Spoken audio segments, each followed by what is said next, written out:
Satyabama Institute of Science and Technology, Chennai and Sriperumbudur.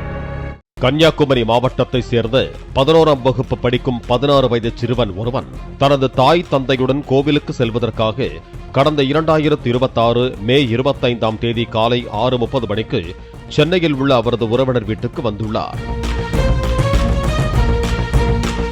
கோவிலுக்கு சென்றுவிட்டு 26ஆம் தேதி மீண்டும் உறவினர் வீட்டுக்கு வந்துள்ளார்கள். அப்போது சிறுவனை 2 நாட்கள் உறவினர் வீட்டில் தங்கியிருக்கட்டும் என்பதால் சிறுவனின் பெற்றோர் சொந்த ஊருக்கு சென்று விட்டதாக கூறப்படுகிறது. இந்நிலையில் 27ஆம் தேதி இரவு 11:30 மணி அளவில் சிறுவனின் உறவினர் தனது நண்பரும் சென்னை வடபழனி நிலைய தலைமை காவலருமான வேலப்பனுடன் வீட்டின் ஹாலில் மது அருந்தியதாக கூறப்படுகிறது. இதனைத் தொடர்ந்து சிறுவனின் உறவினர் தூங்கிவிட்ட நிலையில் காவலர் வேலப்பன் பெட்ரூமில் இருந்த சிறுவனிடம் பேச்சு கொடுத்துவிட்டு சரக்கை வாயில் ஊற்றி குடிக்க வைத்து மிகவும் கொடூரமாகவும் அருவருக்கும் விதமாகவும் பாலியல் துன்புறுத்தலில் ஈடுபட்டதாக குற்றச்சாட்டு எழுந்துள்ளது. இதனால் கத்தி கூச்சலிட்ட சிறுவன் கையில் டிவி ரிமோட்டை எடுத்து காவலரின் முகத்தில் வீசி தாக்கி வீட்டை வெளிப்பக்கமாக தாழிட்டுவிட்டு அருகில் உள்ள R3 அசோக் நகர் காவல் நிலையத்திற்கு ஓடி வந்து தஞ்சம் புகுந்ததாக கூறப்படுகிறது.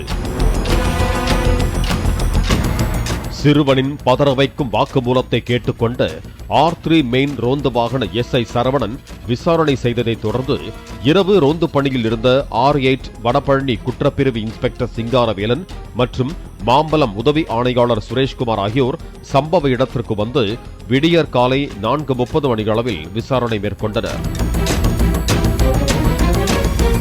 இதனைத் தொடர்ந்து மது போதை, அதிகார போதை, காம போதை, திமிர் போதை எல்லாம் தலைக்கேறி இருந்த தலைமை காவலர் வேலப்பனை பாலியல் குற்றங்களிலிருந்து குழந்தைகளை பாதுகாக்கும் சட்டமான போக்சோ சட்ட பிரிவின் கீழ் வழக்கு பதிவு செய்து சிறையில் அடைத்து போதையை தெளிய வைத்துக் கொண்டிருக்கிறார்கள். தலைமை காவலர் வேலப்பன் இன்னும் வேறு சிறுவர்களிடம் அல்லது கைதிகளிடம் இதுபோன்ற பாலியல் அத்துமீறலில் ஈடுபட்டுள்ளாரா என்பது விசாரிக்கப்பட்டு வருவதாகவும் உயரதிகாரிகள் தெரிவித்தனர்.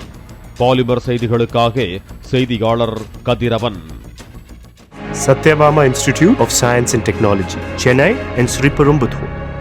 பிளே ஸ்டோர் மற்றும் ஆப் ஸ்டோரில் இருந்து பாலிமர் செயலியை QR கோடு மூலம் பதிவிறக்கம் செய்யுங்கள். செய்திகளை உடனுக்குடன் பெறுங்கள்.